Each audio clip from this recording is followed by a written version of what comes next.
All right, everybody, it's round table time, and I'm here with Animated J, Jest, and Trump, and we are about to dig into it. So, Animated J, can you remind everybody what the round table topic is for today? The roundtable topic is, how does your perspective of light shows change over time? So So, basically, how jaded are the judges? That's exactly what it is. That's exactly what we're talking about here. How jaded are the judges overall, and as a general whole? Yes. Very. End of discussion. Thank you for Yeah. your All time. right. Cool. Great. Next topic, guys. Awesome. but of course, we could go. Again, what inspired this question was again like seeing how me, I'm more of a guest and seeing all these light shows at once versus you guys who have seen light shows competed many years. And I'm sure that there is a difference of what you see or what kind of catches your attention now versus then. And then just to add in one more comment that we can go off of is, maybe there are certain things that you aren't as excited anymore about. Like maybe you perhaps it takes a bit to be like, wow, like I remember that fresh feeling when I was first starting because everything was so new. So I'll let you guys go from there where you want to talk about. Well, I want to say first of all, I think that I just want to reiterate that having you host this competition, and having you provide a fresh sense in gloving, but also an experienced sense in movement art overall, provides a unique medium in between all of us and all the judges at different skill levels and different um, generational foundations. So shall we say? Yeah, it's And definitely a good way to bridge the gap between jaded experience and fresh eyes. So it's nice to have your perspective on that for sure.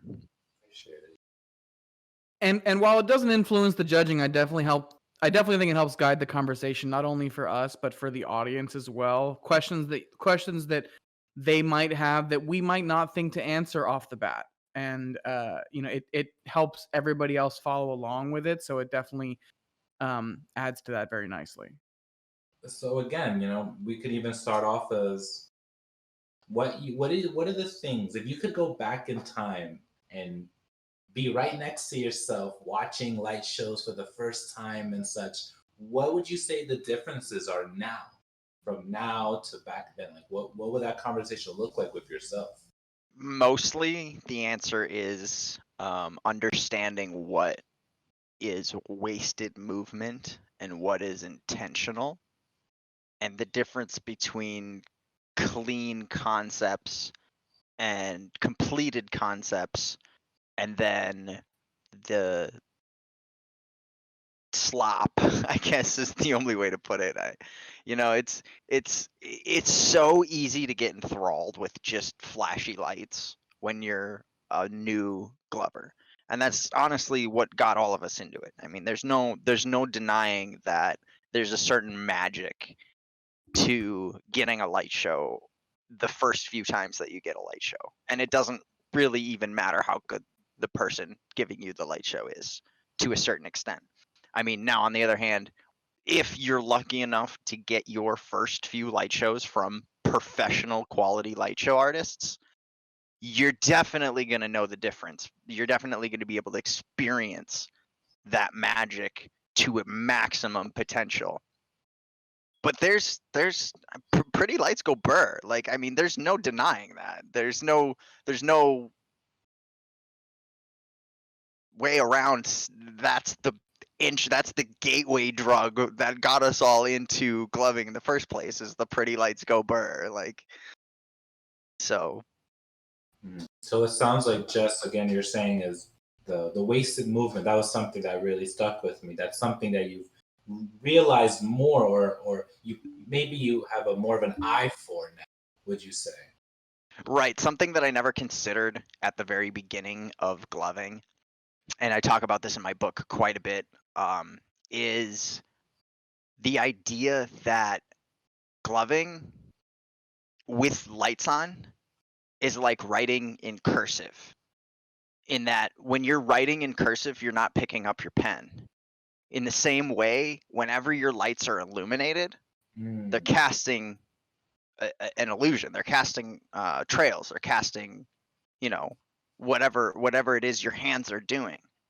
And so it becomes hyper fixated on each and every movement.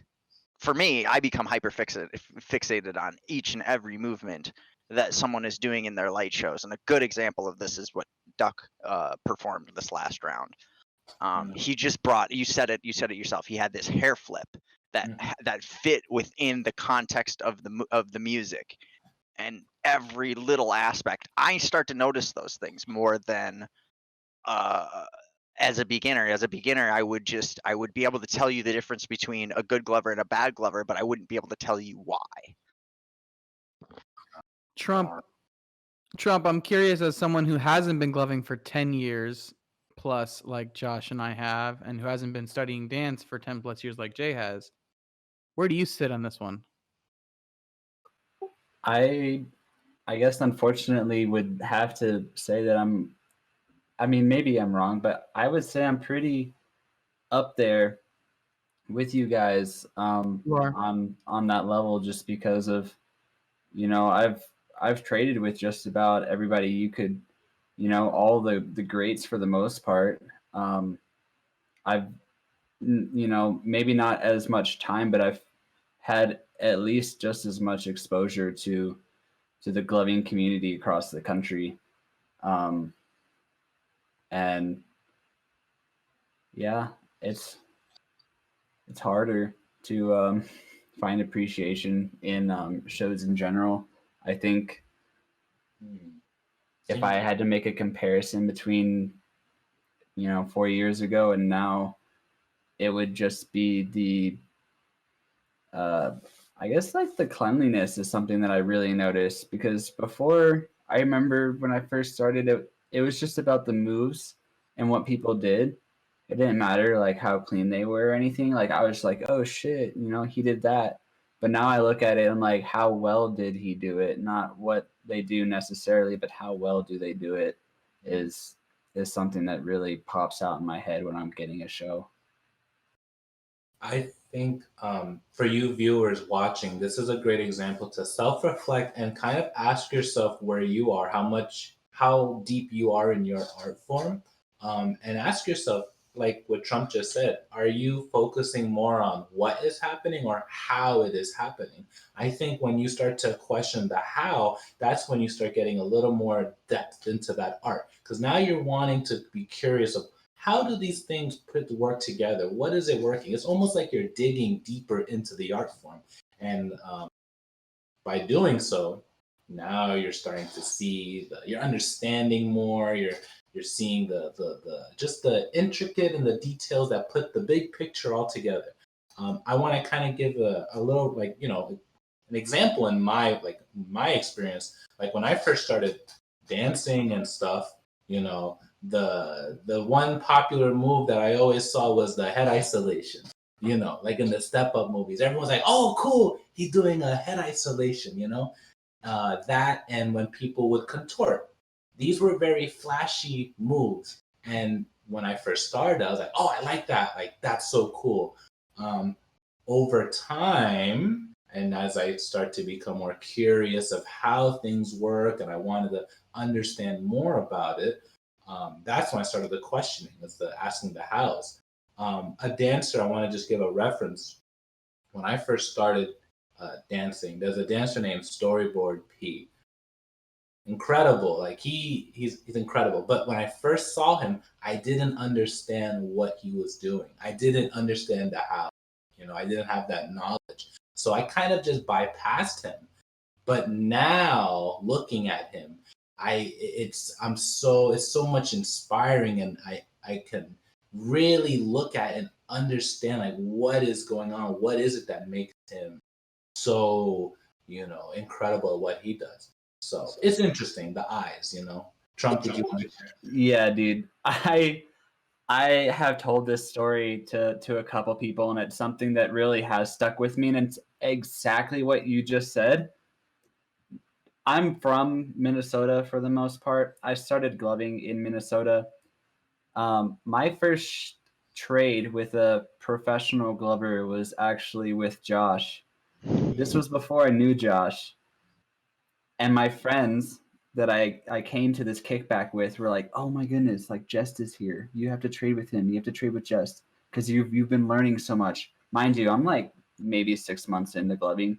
I don't know who the hell this guy is. My friends just think he's really good. So they're like, "You got to trade with him," and I'm like, "I'm not. I don't want to ask some random dude. Like, I don't know. He's intimidating at this point to me now. My friends have hyped him up so much." Um, so I can't even remember. Somebody might have asked him for me, but I got a show from Josh or Jest on a couch at a kickback in Minnesota, and we're in the car driving home. They're like, "Dude, I can't believe you got a show from Jest. Like, what do you think? Like, he's an amazing light sponsor." I did not like this dude's show. I was like, I don't care for it. Like, there are other people that impressed me more. Like, it was all right. I can tell he's good, but it's exactly like you said. I could not understand what the man's was doing. Not like I do now, but at the time, I really didn't know what he was doing at all. And that just goes to show, the understanding of what goes into a light show and what goes into what people are putting out there in their light shows goes so far. It's sort of a nod to the Dunning-Kruger effect of how people learn and how their confidence and understanding is juxtaposed in their progression of time. Mm. Because when you're new at anything, you're always going to look at what's flashy, what's interesting, what's easy to understand. Mm. But the longer you spend doing something, the easier things seem. And so the more you gear towards the more difficult things.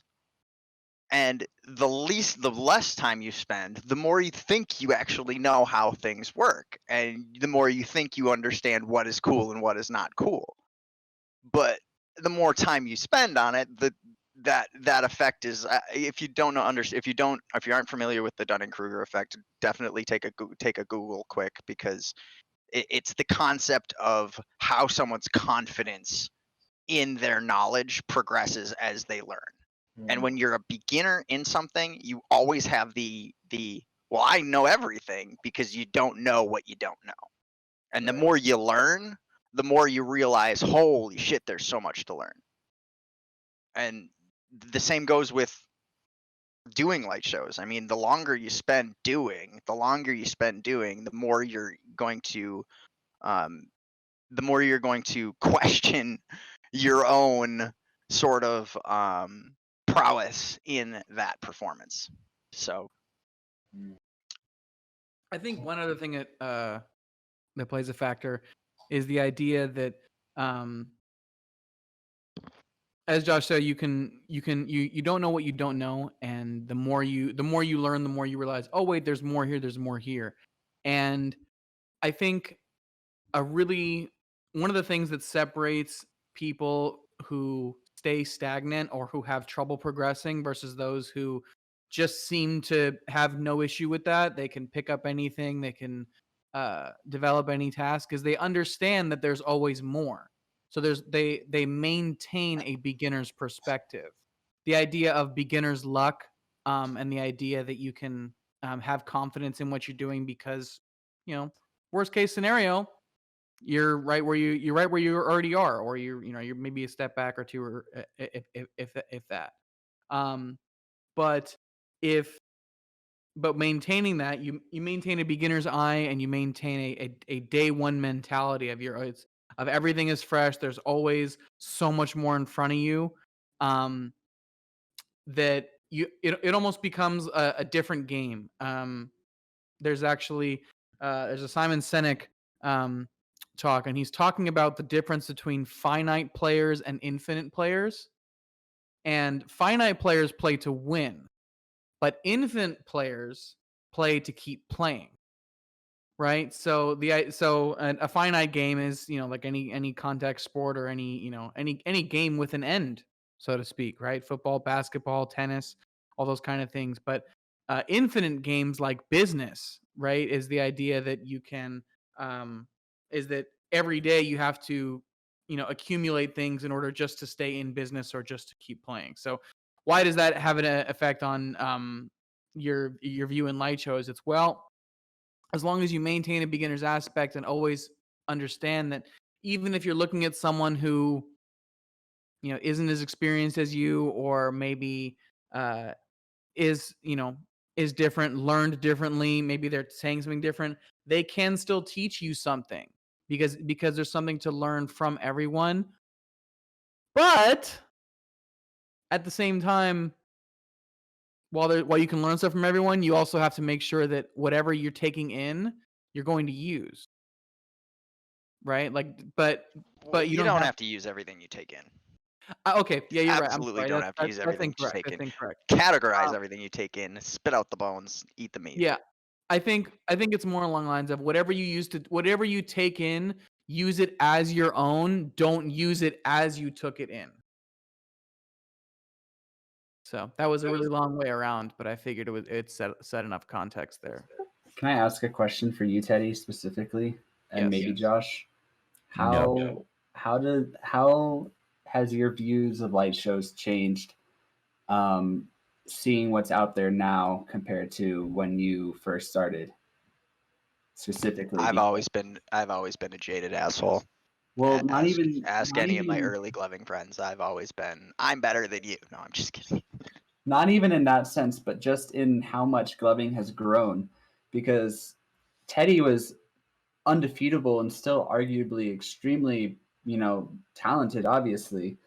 But the way that gloving has changed now, I guess, as like a newer generational glover, our shows are so freaking different. It's insane.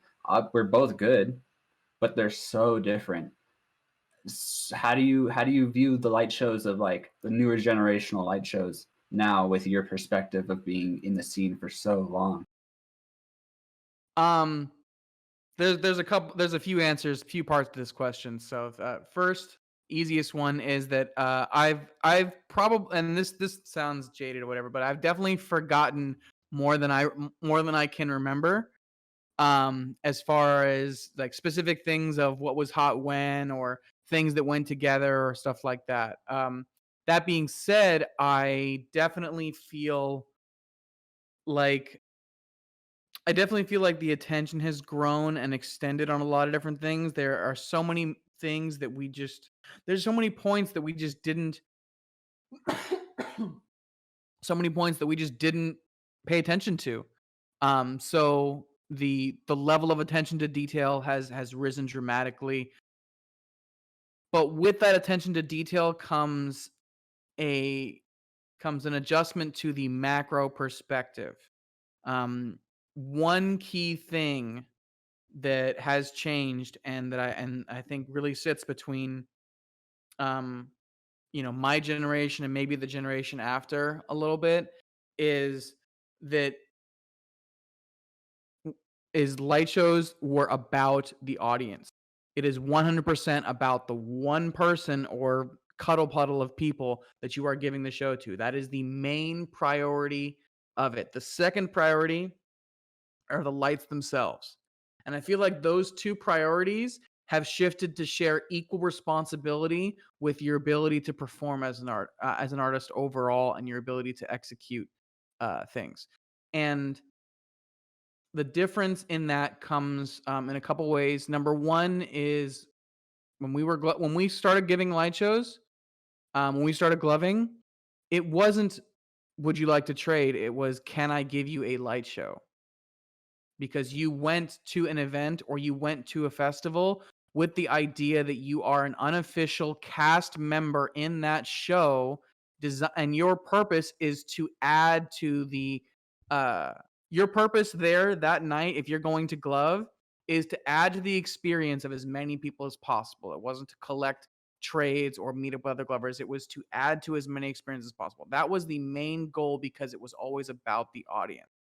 um and part of that comes from the festival ban, Part of that comes from the focus towards gloving only events or gloving centered events, and part of that comes from the focus of online videos and people putting production value into light shows. And you can still have those priorities um, when doing that, but if those ideas are not conveyed correctly to the general audience who watches them and then picks it up and goes, okay, now I want to glove like what I saw in that video. That's where the disconnect starts. And then you multiply that disconnect over multiple generations.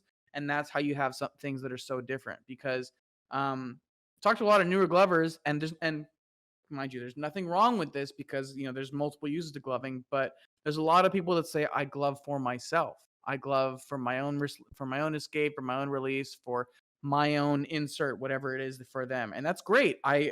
Yes, 100%. I'm so glad that gloving has expanded that, but If I I can think interject, I agree with you completely. Like, there's no wrong answer for why you continue gloving, and gloving for yourself is actually the best way to continue gloving, because particularly in the era that we're in right now, if you glove for the audience, you don't glove anymore. There hasn't been an audience to glove for since the COVID thing, but festivals are coming back. That's all going to change. That never lasts forever. Live music will always be a thing, right? So the audience will always be there, which is why anyone who goes to a show with their gloves on should have that mentality of how many people's experiences can I add to tonight?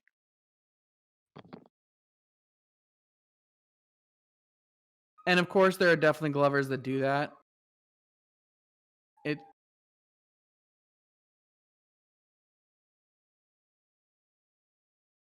We don't hear it. Sirens. We don't hear it. Oh, cool, great. So anyway, forget the sirens that weren't there or anything like that. I agree. Like, and I'm not saying that there's people that don't. I'm not saying that nobody does that. I'm just saying that it's not the practiced norm, and it's always like, did they pull this off versus versus what did that look like? And I've been doing that in a lot of my open consults with people too lately. Is I've been saying like, all right, wait, stop. What does this actually look like? And they tell me what about a concept, and I was like, no, pick an actual thing in existence in real life and tell me what that looks like or what that portrays. And I'll give a bunch of random examples like a tidal wave or a block of cheese or a mechanical claw arm at a country fair. Like, you could imitate all those things with light shows if you really wanted to, or a printing press, random things. And Yeah, I talk about that. I talk about that in my book quite a bit too, because the true measure of dedication to an art form is where you pull the diversity of where you pull inspiration exactly. from. Basically, you shouldn't just be looking at other glovers or concepts to create to create your style. You should be looking at real world examples of animation. You should be looking at real world mechanics, physics, all of these things that become rationally satisfying to watch. Or unreal world too. You could be looking at some abstract Yeah, art design that could have sure. some crazy, Or pattern or swirl or whatever, and you're like, I can do that with light. or cartoon animes. Mm-hmm. There's places to pull inspiration from in every aspect of life, and the thing is the longer gloving exists, the longer it stays as its own culture and art form, the more people are just going to look at it itself to pull their inspiration. And what I've noticed from the very beginning of my gloving career to where we are now is that exact premise. At the very beginning, I was pulling inspiration from other people. I was not pulling inspiration from glovers, because in my mind, a lot of gloving moves were boring and dull. So I was thinking to myself, how can I make this different? How can I make this interesting? And I looked at the mudra yoga um, techniques that come from Sanskrit culture from thousands of years ago. I looked at the ability to sign out um, what the lyrics, basically pull lyrics and try to express and mime out those lyrics. I took those aspects of musicality in order to give a light show, and I always prided myself on the idea of giving a show rather than doing some moves. I do believe a lot of that show aspect is probably not as apparent as it used to be. Yeah, nowadays it's become more about the moves. It's become more about what move set is meta, what concepts are meta. Can you throw enough different concepts? And we talk about this throughout the competition. You don't have to have complexity in order to throw a good show. It's a light show. Show your lights. Do some cool stuff. Make it interesting. Make it unique. Don't just do the same techniques over and over again. I mean, you can make those techniques interesting, but like it's a variety show. It's a game of how interesting can you be without without creating a sense of repetition, so to speak, or standard, so to speak. I have a question for Jay. Is it hearing all this and hearing us talk about this back and forth? Is this kind of like the same thing in a different language that you hear like poppers or animators or any other dance community talk about when you get older heads together about it? Are you saying the aspect of like looking at like the new generation and comparing it to the old generation, like quality of movement and such? Yeah, I mean, like I think the overall synopsis of what we've decided is the difference is we look at cleanliness more, we look at the overall story more, and generationally there's less focus on the audience versus the uh, performer. So I mean, how much of that really differs from what you're used to hearing from other communities, and how much is the same? This is what I think, and this might be connected to what we're talking, might be a little off, but this is what I'm understanding and translating. I think a lot of the older generation, the feedback they would give the newer generation is that the newer generation seems to want to get things quick, much faster, and because of that, they may skip foundational things and they may just go straight into what is flashy. I think that is what we see more often. I think the thing is that people aren't investing as much time to learn like a style, like the core fundamentals of a style. Instead, people are gathering many things from different styles and areas. I think that's something that the older generation would give feedback on to the newer generation. So. All right. Well, I think that's going to do it for this discussion. Thank you, everybody. This has been a fantastic roundtable. We'll be back next week with another group from round two. Once again, if you're actually, this is a roundtable, so you are watching this on YouTube. Good job. Good on you for being ahead of the game. Now be a little more ahead. Go ahead and hit the like and subscribe as well, and leave a comment down below on what you thought about this topic. Do you have any thoughts that are the same that we do? Do you have any different thoughts?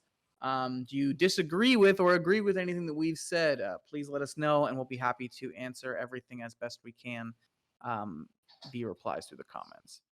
Thanks again, and enjoy the rest of round two for GFC. Oh, actually, sorry, real quick before I forget, one last thing. Thank you again to everybody that purchased GFC merchandise.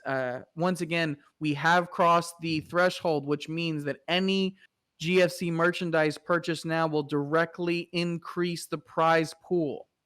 head on over to our website, and the URL is right here, yougotmoves.com/GFC, and just click on the apparel. And again, anything you purchase, masks, joggers, shirts, the whole thing, everything contributes, everything helps the prize pool grow. Let's go ahead and get this charity donation up, and we'll see you guys next week, and we'll see you guys later with another group for round 2.